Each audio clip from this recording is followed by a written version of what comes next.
Buenos días.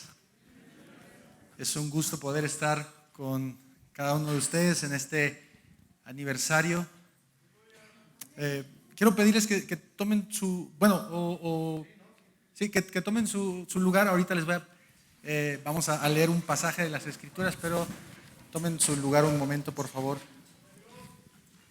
Estoy muy contento de poder estar con ustedes. Esta es la primera vez que estoy acompañándolos. Está conmigo mi esposa y algunos hermanos de la iglesia Doxa. Nosotros estamos sirviendo por la gracia y la misericordia de Dios en Iztapalapa, muy cerca del metro Escuadrón 201. Así que de verdad, muchas gracias. Gracias, Pastor Emilio. Gracias, hermano Emilio, por la invitación. Para mí es un privilegio adorar a aquel que dio su vida por nosotros en la cruz del Calvario.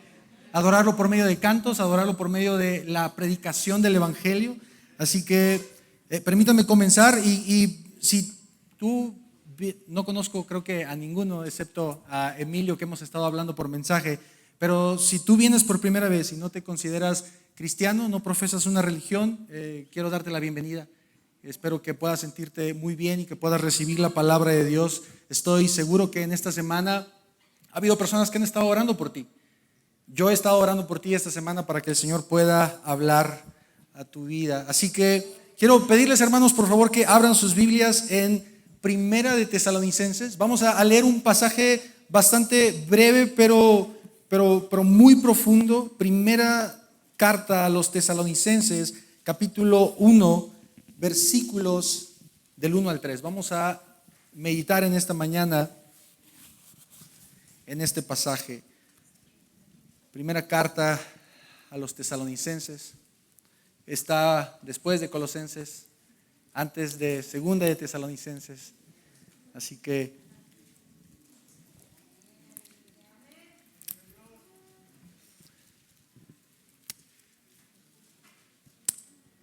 me gustaría que abiertas nuestras Biblias podamos orar al Señor y podamos darle gracias por este tiempo. Así que quiero pedirte, por favor, que inclines tu rostro y oremos. Padre, gracias.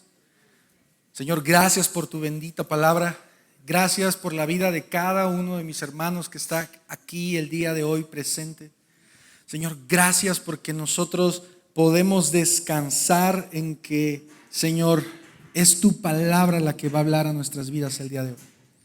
Señor, nosotros podemos confiar en que es tu palabra la que va a hablar a nuestros corazones, y yo te ruego por eso. Señor, ruego por mi vida. Ruego para que pongas temor en mis palabras y que mis palabras sean tus palabras, Señor, que no sean mis opiniones, mis comentarios, mis sentimientos, sino que sea lo que tu bendita palabra dice. Asimismo, ruego por mis hermanos, Señor, que pongas en ellos un corazón, Señor, de mansedumbre, y un corazón que esté dispuesto a no solo escuchar, sino poner en práctica lo que vamos a ver el día de hoy. Señor, gracias porque tú has sido fiel, porque tú has sido misericordioso, porque tú has sido bueno, Señor, con cada uno de nosotros. Señor, rogamos que tu Espíritu Santo hable a nuestra vida por medio de tu bendita palabra. Amén. He titulado, iglesia, este sermón con un nombre bastante pequeñito, con el objetivo de que te lo puedas aprender de memoria. Y el título del sermón es Demos gracias.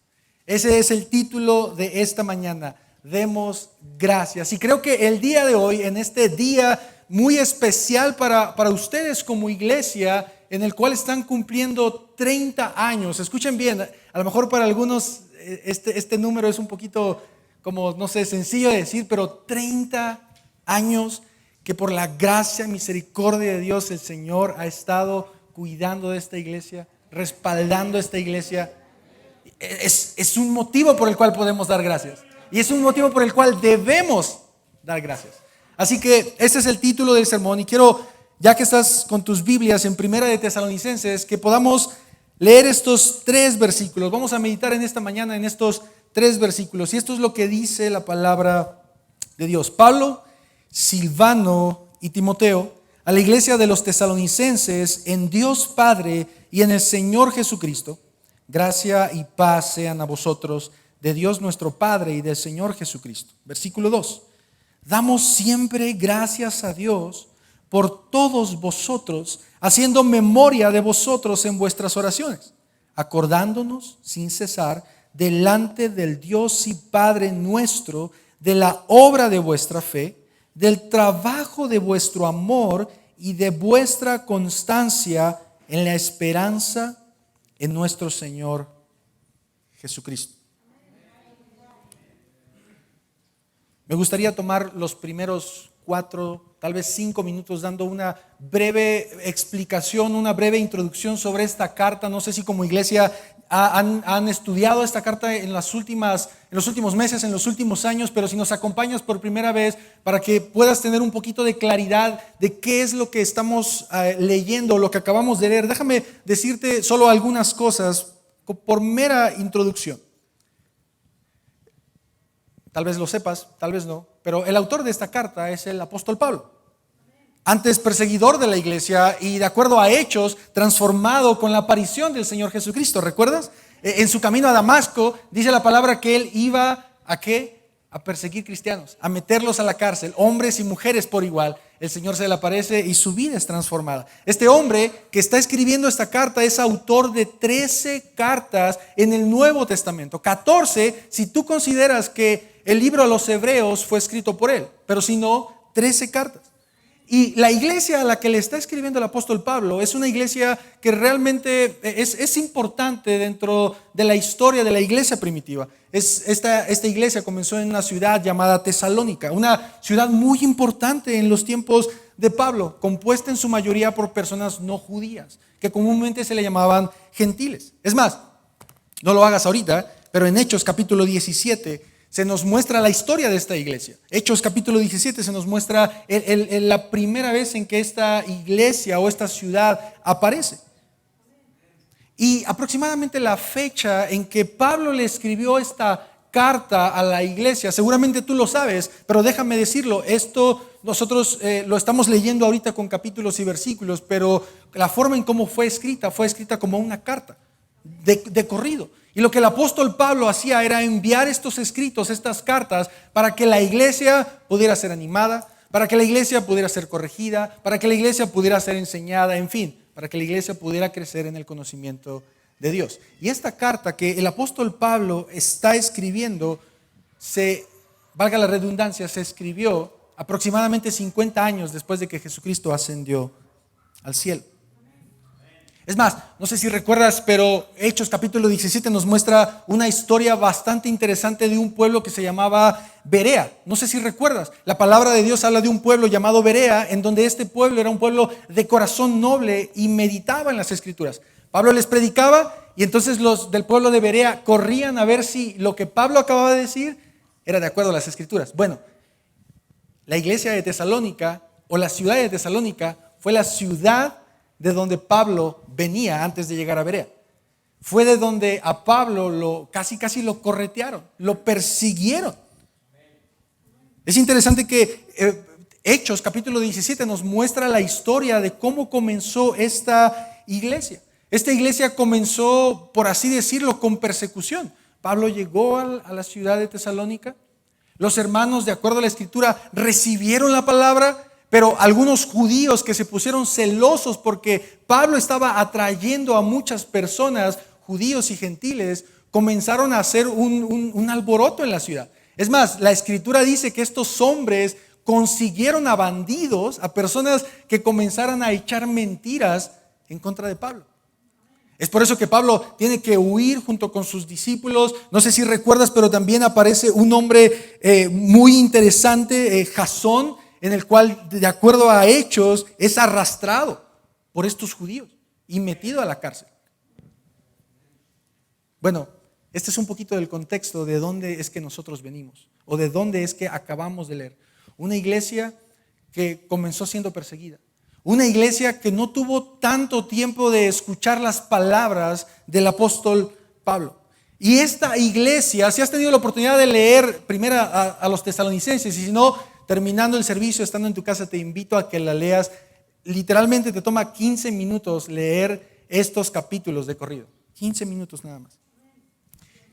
Y cuando tú la leas, te vas a dar cuenta que esta carta es una carta en donde el apóstol reconoce el trabajo que la iglesia ha hecho bien. A pesar de la persecución, a pesar de los problemas, esta iglesia se seguía esforzando en predicar el evangelio. en glorificar a Dios en lo que estaban haciendo. ¿Por qué decidí predicar esto en esta mañana? Iglesia, ustedes están cumpliendo 30 años. 30 años.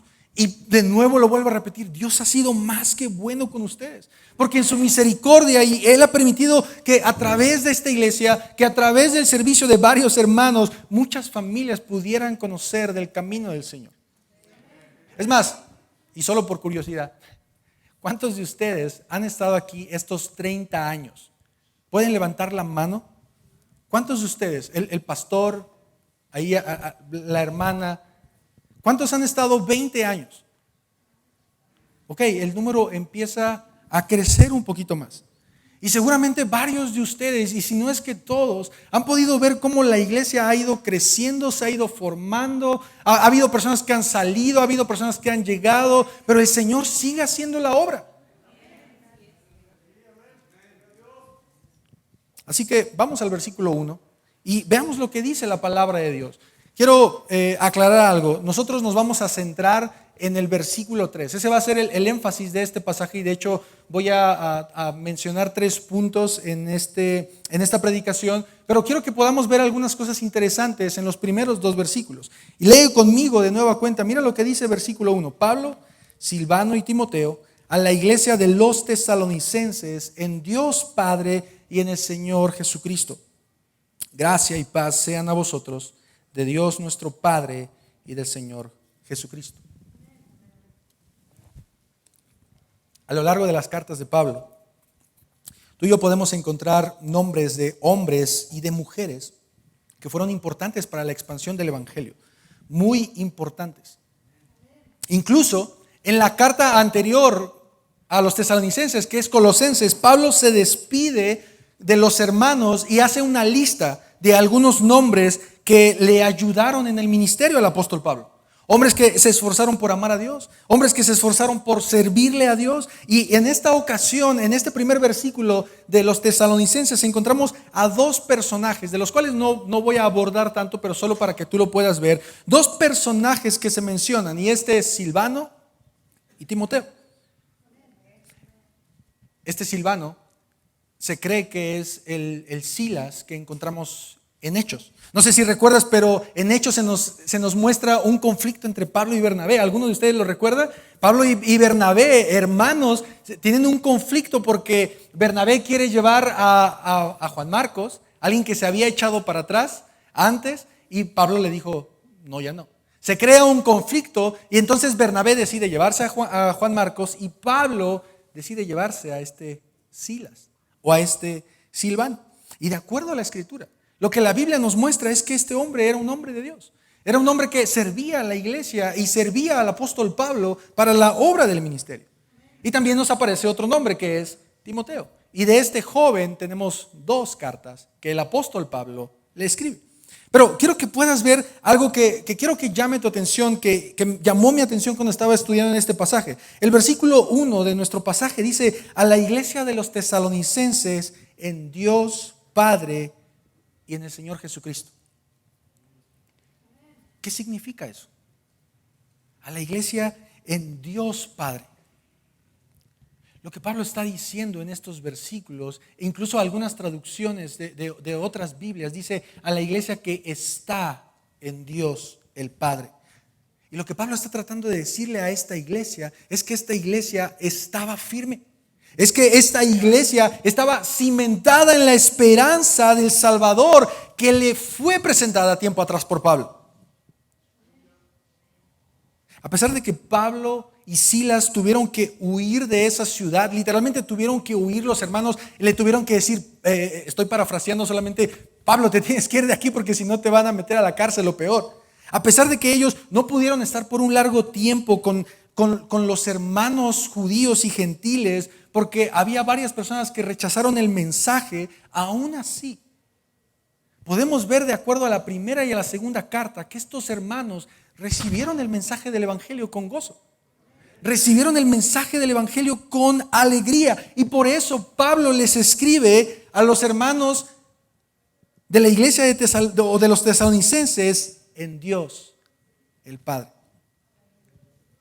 Y esta idea que Pablo está mostrando iglesia, muestra que los tesalonicenses, aún con el poco tiempo que habían pasado con Pablo y aprendiendo sobre el Evangelio y sobre Cristo, quién era Él, qué hizo por ellos, aún estas personas, este poco mensaje o breve mensaje que habían recibido, lo habían creído en su corazón y permanecían firmes.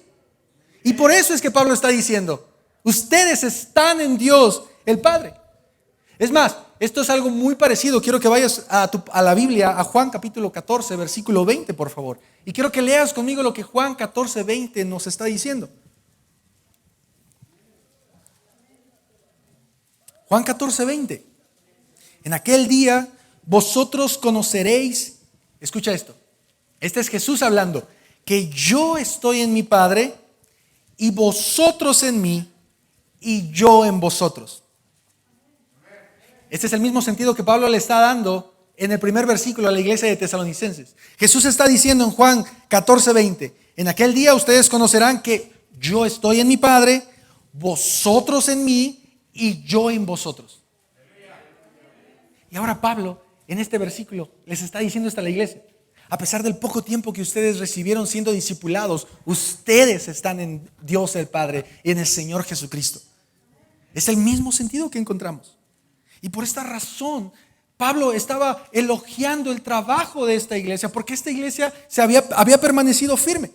Y mira, ahora ve conmigo al versículo 2 y mira lo que también Pablo menciona en este versículo. Damos siempre gracias a Dios por todos vosotros, haciendo memoria de vosotros en nuestras oraciones. Hay dos palabras que me gustaría que tú y yo pudiéramos ver antes de pasar a nuestros 3 puntos que serán breves, pero hay dos palabras que deberían llamar nuestra atención. Y primero es el tema principal, de hecho, del sermón, por el cual titulé este sermón, Demos Gracias, porque Pablo está hablando en estos versículos de agradecimiento. Y está diciendo, damos siempre gracias a Dios. Iglesia, presta atención a algo muy importante. Pablo no le está agradeciendo a la iglesia. ¿A quién le está agradeciendo Pablo? Es interesante, ¿no crees? Porque si lo pensamos un momento, el trabajo visible, ¿quién lo estaba haciendo? La iglesia. Ellos estaban evangelizando, ellos estaban ayudando, ellos estaban sirviendo, ellos estaban dando de sus bienes, ellos estaban entendiendo el evangelio. Y podría parecer lógico que Pablo dijera, iglesia, les doy las gracias por lo que han hecho. Pero tal vez Pablo, conociendo el corazón pecador del ser humano, dijo, no, damos gracias a Dios por lo que ustedes están haciendo. ¿Puedes ver eso conmigo? No es a la iglesia, aunque es la iglesia la que se está esforzando, obviamente. Y quiero aclarar algo, es bueno reconocer el trabajo y es bueno reconocer la labor que esta iglesia ha hecho, e incluso eso es lo que Pablo está haciendo. Como el día de hoy, por ejemplo. Esta celebración que ustedes están haciendo, ¿ustedes están celebrando que ustedes han hecho un buen trabajo? No, que el Señor ha mantenido a su iglesia. Y Pablo en estos versículos está haciendo eso. Demos gracias o damos gracias siempre a Dios. Y presta atención a otra cosa. Hay algo que Pablo agrega a esta frase y es un constante agradecimiento. Damos siempre gracias. Pablo está utilizando esta palabra que puede ayudar a entendernos que es una práctica constante de todos los días. ¿Por qué razón? Porque Dios ha sido fiel todos los días. Porque a pesar de las pruebas de la iglesia, a pesar de las pruebas de Pablo, a pesar de la iglesia de varios hermanos, Dios ha sido bueno. Y no solo lo vemos en la carta a los tesalonicenses, en la carta a los corintios, a los romanos, a colosenses y cualquier carta que encontremos del apóstol.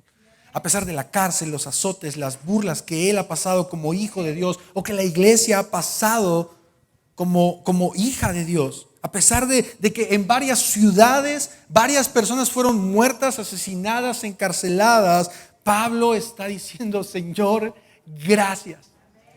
Gracias. Y la siguiente palabra que tú y yo deberíamos notar es precisamente una que acabo de mencionar y es la oración. Versículo 2, damos siempre gracias a Dios por todos vosotros, haciendo memoria de vosotros en nuestras oraciones. Si has tenido la oportunidad de estudiar las cartas del apóstol Pablo, seguramente te vas a poder dar cuenta que este tema es una constante en todas sus cartas. El tema de la oración es algo muy constante. Y a pesar de que tristemente el creyente, no puedo decir que todos, no podemos generalizar, pero tristemente ha estado olvidando o perdiendo esta responsabilidad, este sentido de compromiso, incluso de privilegio de poder orar. Pablo está diciendo en estos versículos que él siempre da gracias a Dios. Leía hace un tiempo en un libro que alguien decía que la oración es la joya que el creyente entierra todos los días. Tratando de dar a entender que a pesar de que tienes una joya en tus manos, tú prefieres enterrarla simplemente y no utilizarla. Pero en estos versículos Pablo nos está diciendo, yo estoy orando constantemente por ustedes.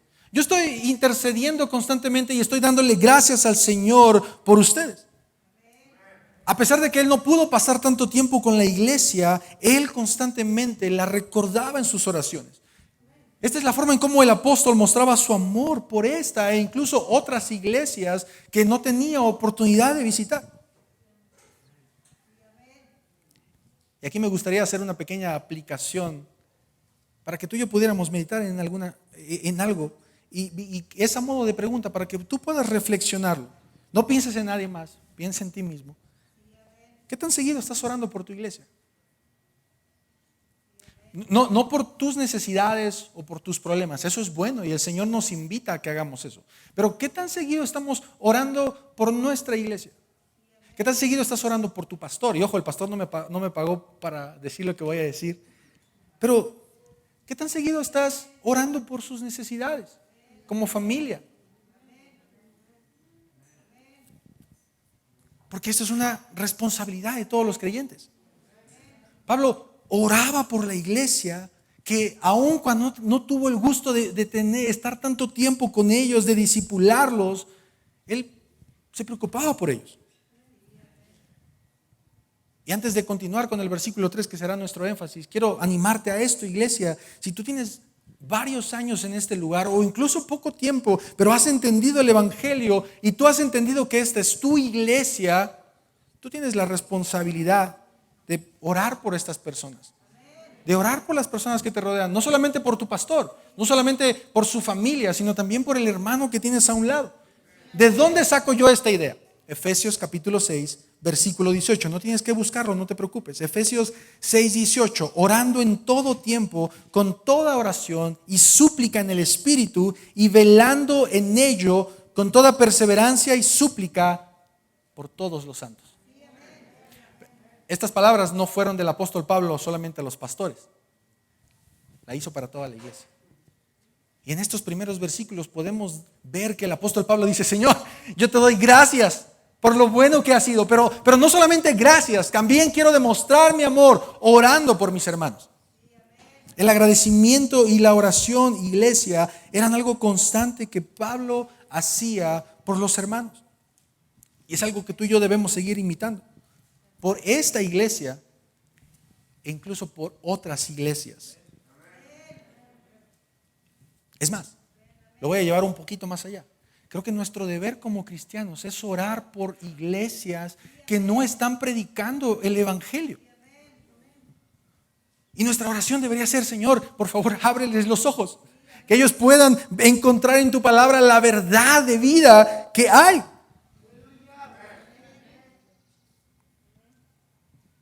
Versículo 3, y aquí es en donde voy a pasar el resto del tiempo que tenemos. Aquí es en donde me voy a detener más tiempo, porque ahora Pablo va a listar 3 cosas. Si eres de las personas que veo que algunos están apuntando, te pido que apuntes esto, que hagas estos 3 puntos que Pablo va a mencionar a continuación. Versículo 3. Acordándonos sin cesar. De nueva cuenta, mira cómo Pablo está mostrando: me estoy acordando de ustedes. Y agrega todavía la palabra sin cesar. O sea, es una constante. No es algo que una vez al mes, no, es una constante. Acordándonos sin cesar delante del Dios y Padre nuestro, número 1, de la obra de vuestra fe. Número 2, del trabajo de vuestro amor. Y número 3, de vuestra constancia en la esperanza en nuestro Señor Jesucristo. En este versículo 3 en el que nos vamos a centrar, Pablo está mencionando 3 cosas. Ya las notaste, ¿verdad? Pablo está diciendo, nos acordamos sin cesar y me acuerdo de lo que ustedes han hecho en pro del Evangelio. Y menciona 3 cosas: obras realizadas por la fe, trabajo motivado por amor y constancia sostenida por la esperanza. Vamos a ver brevemente estos 3 puntos o estas 3 cosas que Pablo menciona. Obras realizadas por la fe. De nueva cuenta quiero recordarte esto. La iglesia tenía poco tiempo de ser plantada. La iglesia contó con muy tiempo para ser discipulada e instruida por el apóstol Pablo. A diferencia de otras iglesias, por ejemplo, como la iglesia de Corinto, que la palabra nos dice que Pablo estuvo aproximadamente 1 año y medio con esta iglesia enseñándoles, corrigiéndolos. La iglesia de Tesalónica era prácticamente nueva y obviamente tenía dudas y no conocía todo lo que tenía que saber. Es más, en los siguientes capítulos, lo puedes leer en casa de nuevo, no lo leas aquí, pero en los siguientes capítulos tú y yo vamos a ver claramente cómo una de las más grandes dudas que la iglesia de Tesalónica tenía era que ellos creían que Jesucristo ya había venido, que el retorno de Cristo ya había sucedido. ¿Por qué? Porque había falsos maestros que les habían dicho eso. El Señor ya vino o el Señor ya casi viene. Y eran personas que los estaban engañando. Es más, Pablo también menciona que había personas que escribían como si él estuviera escribiendo. Escribían en su nombre. Así que esta iglesia, prácticamente nueva, con varias dudas, aún así, su fe, porque esto es lo que dice el punto número 1, obras realizadas, ¿por qué? Por la fe. Su fe. La certeza de lo que ellos esperaban, la convicción de lo que aún no habían visto, los movía a hacer cosas. Los movía a predicar el evangelio, los movía a ayudar a los demás, los movía a seguir hablando de su amor por Cristo, a ser fieles a Dios. Y es más, esto lo podemos ver en los siguientes versículos y siguientes capítulos cuando leamos esta carta.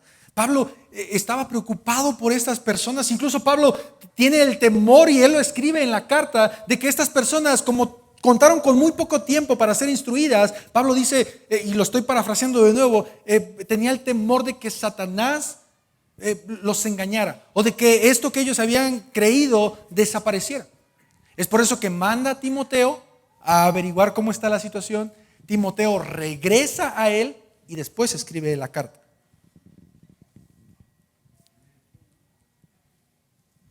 Así que Pablo está diciendo, yo le doy gracias al Señor por sus obras realizadas, pero obras realizadas por la fe. Déjame explicar un poquito esto que estoy tratando de decir. Si tú has estado en otras iglesias, y el objetivo no es hablar mal de ninguna iglesia, si tú has tenido la oportunidad de participar en algún grupo de ayuda, alguna asociación que hace algo por los demás, incluso estamos en tiempo de elecciones, que se dan despensas, que ayudan, que dan tinacos, seguro te podrás dar cuenta que no en todas estas asociaciones o iglesias, pero en muchas hacen cosas para recibir cosas. ¿Verdad que sí? O sea, hay iglesias, hay lugares, asociaciones que hacen obras para ser reconocidos por la asociación o la iglesia o el grupo que sí ayuda. Pero esta iglesia, de acuerdo a Pablo, hacía cosas por su fe. No para ser la iglesia, no para ser los importantes, no. Ellos hacían obras por su fe.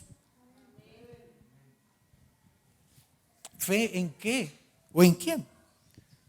Ya llegaremos a eso en el tercer punto. Pero vamos al segundo, en el mismo versículo 2. No solamente hacían obras por su fe, también Pablo dice que él está elogiando que esta iglesia trabajaba motivada por amor. ¿Lo puedes ver en el versículo 3? Del trabajo de vuestro amor.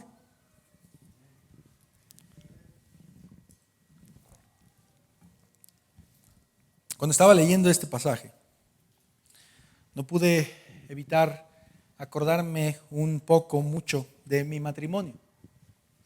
Y me imagino que varios de los que están aquí casados me van a poder entender y se van a poder ver reflejados en lo que voy a decir. La verdad es que a mí me encantaría decir que mi matrimonio es un claro ejemplo del trabajo motivado por amor. Me encantaría decir que cuando veo el cerro de trastes sucios y que yo los lavo, o que cuando hay algo que hacer en la casa, yo soy el primero en levantar la mano y decir, ok, lo voy a hacer motivado por amor a mi esposa. Y obviamente sí la amo. Pero la realidad es que en muchas ocasiones, más que por amor, lo hago pensando en un beneficio propio. Voy a hacer esto para después obtener este beneficio. Si tú no eres así, entonces yo soy el único pecador aquí, perdónenme, pero creo que a todos nos pasa así.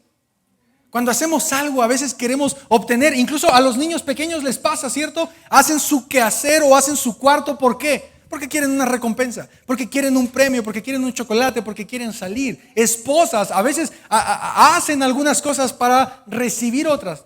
Me voy a portar bien, voy a hacer esto, ¿por qué? Porque a lo mejor así voy a poder convencer a mi esposo que me compre esto o que haga esto. Y con los esposos es lo mismo. Y lo que Pablo está diciendo a la iglesia de Tesalónica es que ellos hacían cosas, pero su motivación no era por egoísmo, era por amor. No era para sentirse mejor que las demás personas. Tampoco era por una idea de una aprobación, de decir, el hermano, la hermana sí está haciendo un buen trabajo. No, Pablo está diciendo, esta iglesia está trabajando y lo está haciendo por amor. ¿Amor a quién? Amor a Dios y amor al prójimo.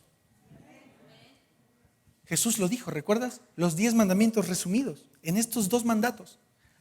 Ama al Señor, ama a tu prójimo. Hace algunos días leí en Facebook que un amigo en común, una persona, publicó un pequeño escrito y dice lo siguiente. Quiero que puedas poner atención a lo que dice brevemente. Escógete a ti. Así comienza este pequeño poema, esta pequeña idea. Escógete a ti. El hombre o la mujer en la que te estás convirtiendo te costará personas, relaciones, espacios y costos materiales. Elígela o elígelo por encima de todo. O sea, ¿qué está tratando de decir esta frase? Tú eres el número 1 y nadie va a valer más que tú. Y si tienes que perder amigos, dinero o cualquier cosa, no importa, pero tú eres tu prioridad. Y Pablo está diciendo todo lo contrario. Piensa en los demás, ama a los demás, haz cosas por amor a los demás. ¿Puedes ver esto en el pasaje? Incluso lo que la Biblia nos enseña, no solo en Tesalonicenses, es que nuestro amor a Dios debería ser nuestra prioridad, y este amor a Dios se va a ver reflejado en amor al prójimo. Estas deberían ser las cosas por las cuales nosotros hacemos cosas. Esta debería ser la motivación por las cuales nosotros estamos trabajando en la iglesia, hacemos en el hogar, con los hijos, con la esposa, con el esposo, en el trabajo. Amor a los demás. Iglesia, pregúntate unos segundos. ¿Qué motiva tu corazón para hacer las cosas? Y no te preocupes por tratar de engañarme. Yo no leo mentes. El Señor sí. Pero pregúntate, ¿cuál es la motivación de tu corazón para hacer lo que haces? Para servir dentro de la iglesia, para hacer lo que estás haciendo dentro de la iglesia, en tu casa, en la escuela, en el trabajo, con los hijos. ¿Es realmente una motivación impulsada por el amor? O tal vez sería bueno que pudiéramos meditar y pensar que posiblemente sea una motivación impulsada por el yo, por el tratar de relucir más que los demás, por el ser reconocido.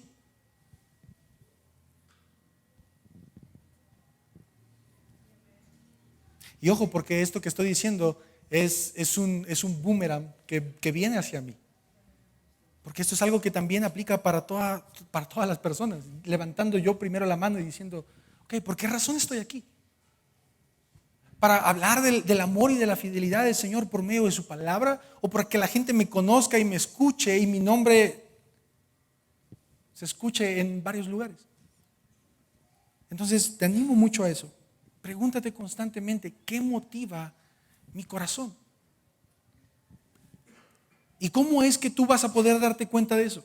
Porque si en algún momento, por cualquier cosa que digamos, la iglesia, la casa, el esposo, los hijos te tratan mal, tú vas a saber que aún a pesar de eso, tu motivación es el amor a Dios y el amor a ellos.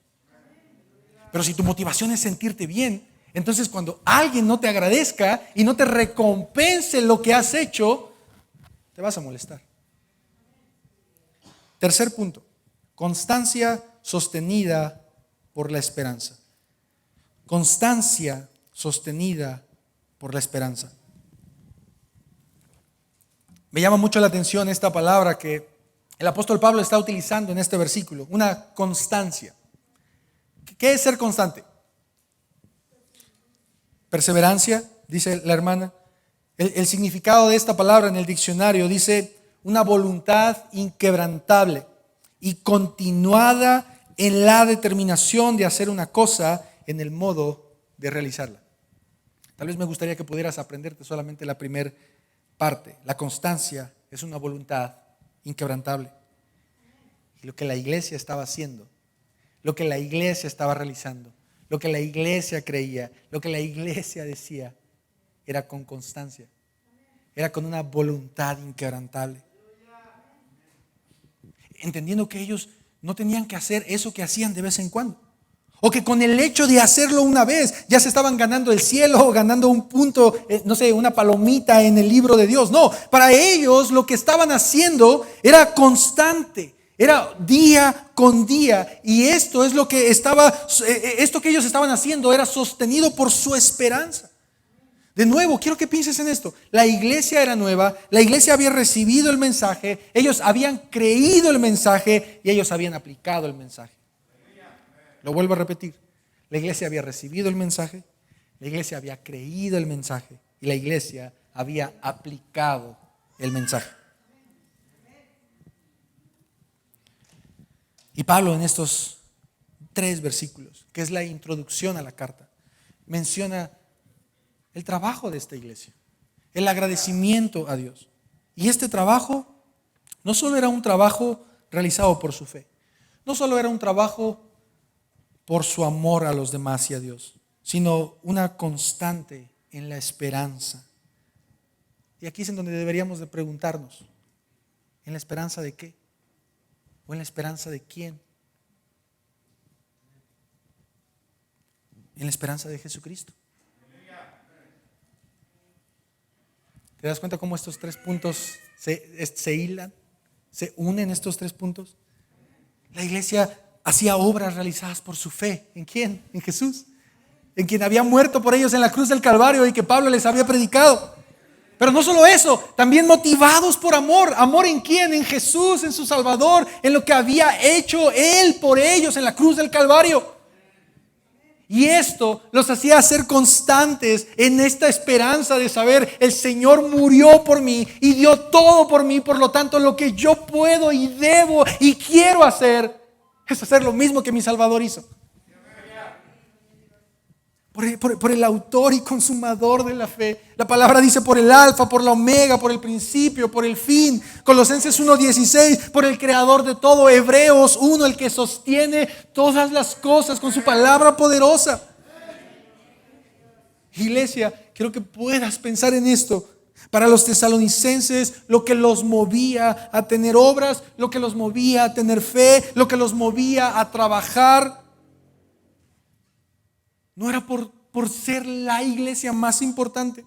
No era por ser relevantes en una sociedad pagana. Tampoco era para obtener ganancias deshonestas. No, su motivación era Cristo. Era Jesús. Eso es lo que Pablo está diciendo. Pablo les había predicado el mensaje del evangelio. Pablo no solamente lo hace con la iglesia de Tesalonicenses, lo hace también con la iglesia de Corinto.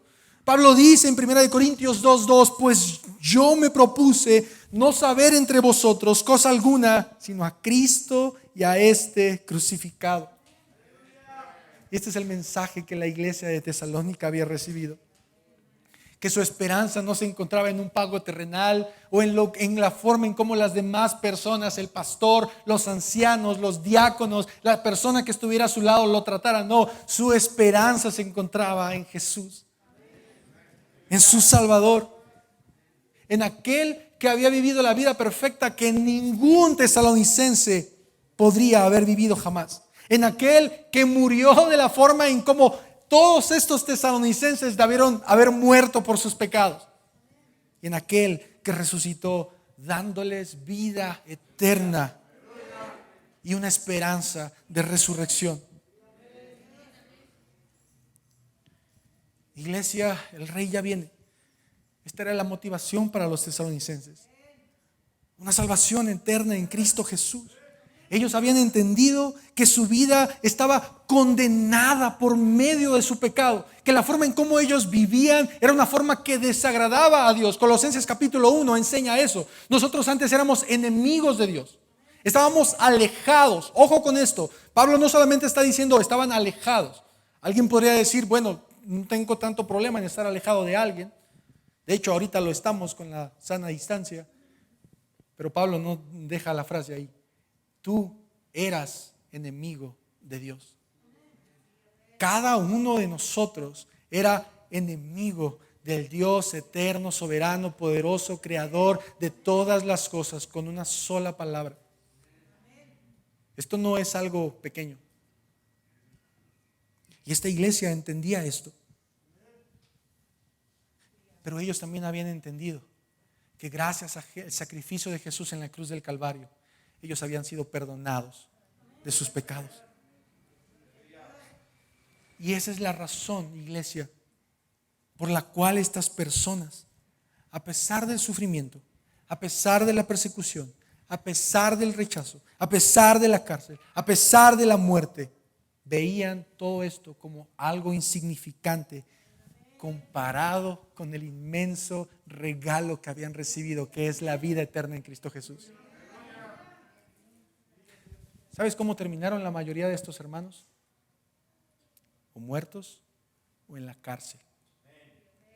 De hecho, la historia de la iglesia, y no lo estoy diciendo yo, la historia y libros de historia incluso y de la iglesia primitiva nos muestran que la iglesia fue perseguida por los emperadores y que esta iglesia, muchos de estos hermanos fieles que amaban al Señor, eran aventados como un juego, como algo para entretener a los emperadores, para alimentar a los leones.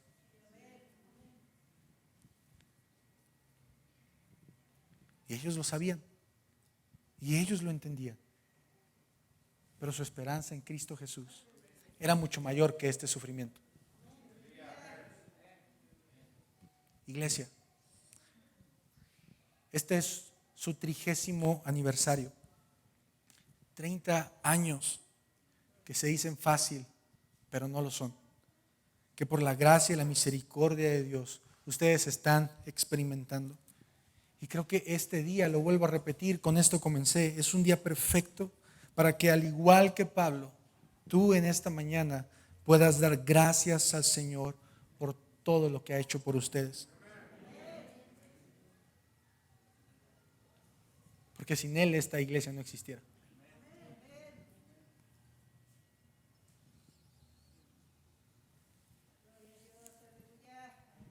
Y puedo decirles,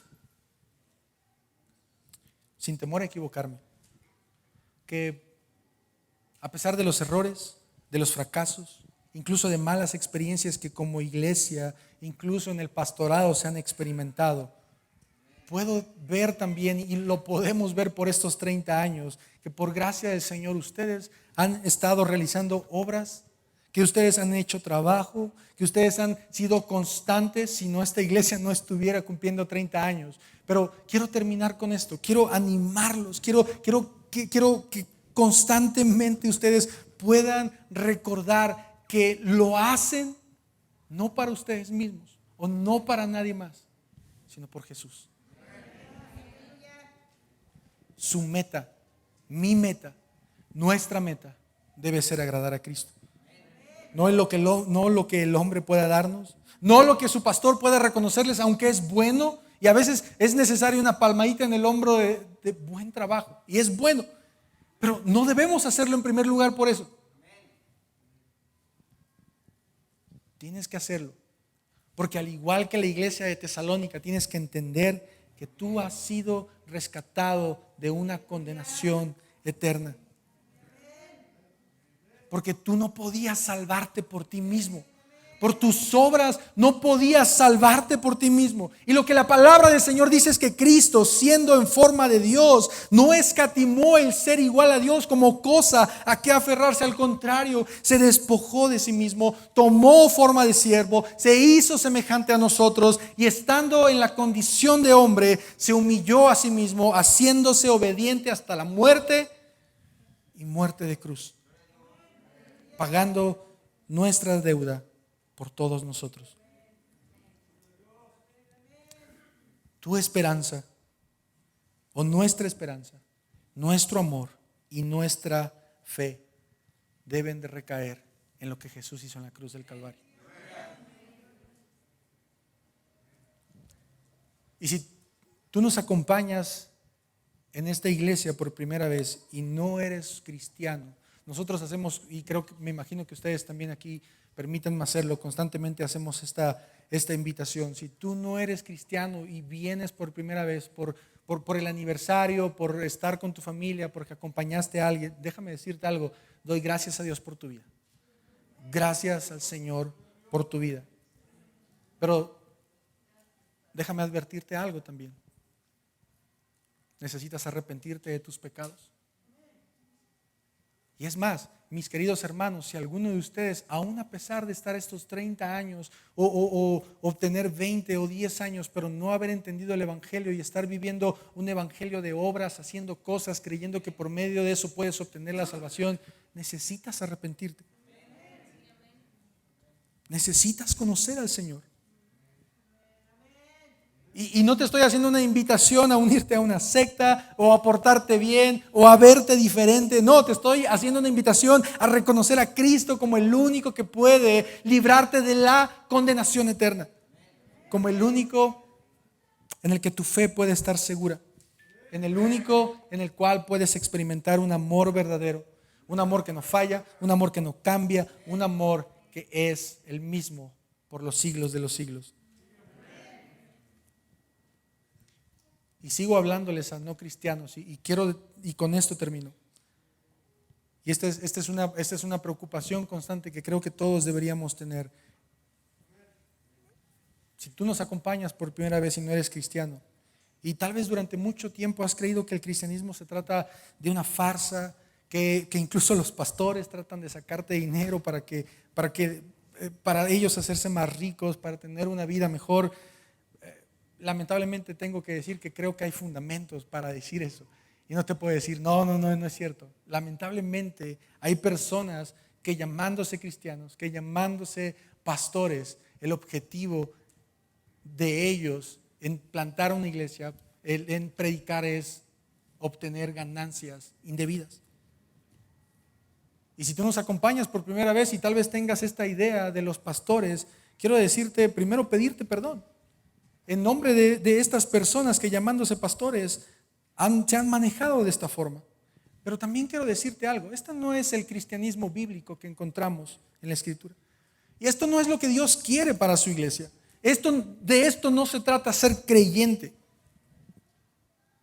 El cristianismo se trata de mirar a Cristo, de reconocerlo como Dios, de reconocer que somos seres humanos que no queríamos obedecer sus mandamientos y por eso Hubo la necesidad de que Dios mismo, hecho hombre, viniera a la tierra. Así que termino con esto, iglesia. Creo que este es un buen día, un excelente día en el que tú y yo podemos dar gracias al Señor.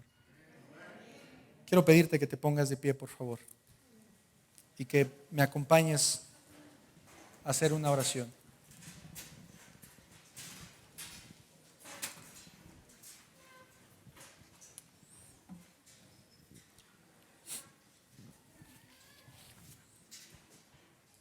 Y así como estás en tu corazón, en tu mente, quiero pedirte que medites en estas preguntas que te hice en medio del sermón. ¿Por qué haces lo que haces? ¿Por qué razón trabajas en casa, en la iglesia, con tu familia? ¿Por qué hacemos lo que hacemos? ¿Lo hacemos por fe? ¿Lo hacemos pensando en el amor que le tenemos a Dios y al prójimo? ¿Somos constantes por la esperanza que tenemos en Jesucristo y aun cuando todo el mundo nos falle, nuestra esperanza seguirá firme? O tal vez sea el momento de decir: Señor, quiero reconocer que la verdad es que he hecho muchas cosas para llamar la atención, para que me tomen en cuenta, para sobresalir por encima de los demás, para obtener beneficios. Y quiero pedirte que así como estás, puedas inclinar tu cabeza y podamos orar al Señor y pedirle perdón si es necesario. Señor, gracias por tu palabra. Padre, gracias por la vida de cada uno de mis hermanos que está en este lugar. Señor, gracias porque tú eres fiel. Señor, porque tú has permitido, Padre, que mis hermanos, que esta iglesia pueda cumplir un año más, Señor, de haber sido plantada. Señor, sabemos y entendemos que esto no se debe, Señor, en primer lugar a su esfuerzo, al trabajo realizado por ellos, se debe a ti, Señor. Tu palabra misma dice que tú pones el querer como el hacer por tu buena voluntad, y entendemos, Señor, que esta iglesia, Señor, fue plantada, creció, Señor, por ti. Esto es lo que tu palabra dice, Señor. Tú eres el que da el crecimiento de tu iglesia y te damos gracias por eso. Señor, gracias porque tú has permitido que mis hermanos con el paso del tiempo puedan aprender más de tu palabra, meditar más en tu palabra. Señor, reconocer la necesidad constante que tienen de ti. Señor, ruego en esta tarde, Padre, que tu Espíritu Santo, que tu palabra misma hable a mis hermanos.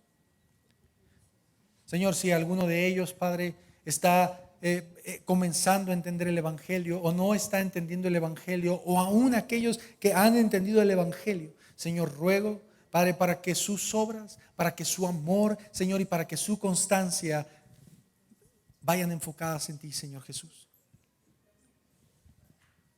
Señor, que su trabajo como iglesia, que su trabajo como padres, que su trabajo como hijos para los jóvenes que están, Señor, el día de hoy, que están estudiando, que no están casados, que no tienen hijos, Señor, que cualquier cosa que ellos puedan hacer fuera o dentro de la iglesia sea, Señor, con un entendimiento de lo que tú has hecho por ellos, y como resultado de eso ellos puedan actuar, Señor, de la forma en como tú te agrada.